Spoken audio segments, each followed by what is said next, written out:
大家好，歡迎收睇今節嘅天氣節目，我係岑奕林。首先睇一睇大範圍嘅衛星雲圖。熱帶氣旋小犬而家集結喺台灣以東海域，雖然同香港仲有一段距離，但係受到佢嘅外圍下沉氣流影響底下，香港嘅天氣今日又曬又熱。天色方面，喺晏晝由維港望出去見到嘅雲量唔算太多，依然都見到唔少嘅陽光。而由於陽光充沛，香港好多地方嘅最高氣温都上到去33度或者以上。天文台錄得34.6度嘅高温，係有紀錄以來10月份嘅最高氣温。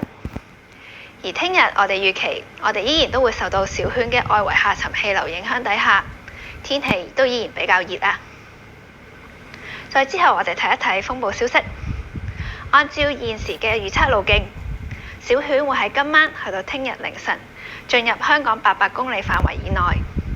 到時天文台就會發出1號戒備信號。我哋預期小犬會喺聽日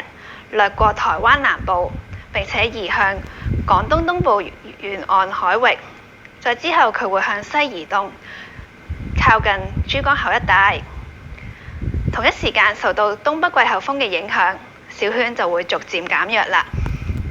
至於小犬對香港嘅天氣有咩影響，就要視乎佢嘅減弱速度同埋同珠江口嘅距離啦。我哋預期受到小犬同埋東北季候風嘅影響底下，週末期間本港有可能會有狂風驟雨，吹偏北嘅強風，部分地區好似高地同埋離岸嘅風力就會尤其是大，天氣都會顯著較涼，大家就要繼續留意天文台嘅最新消息啦。所以今晚去到聽日詳細嘅天氣預測會係大致天晴，但局部地區會有驟雨，早晚部分時間多雲，最低嘅氣温去到28度，日間酷熱同埋乾燥，市區嘅最高氣温會上到去34度，新界會再高1-2度。風方面係吹微風，漸轉會吹和緩至清勁嘅偏北風，高地會間中吹強風。至於展望方面，我哋預期之後嘅2-3日風勢會較大，去到週末期間天氣會顯著較涼，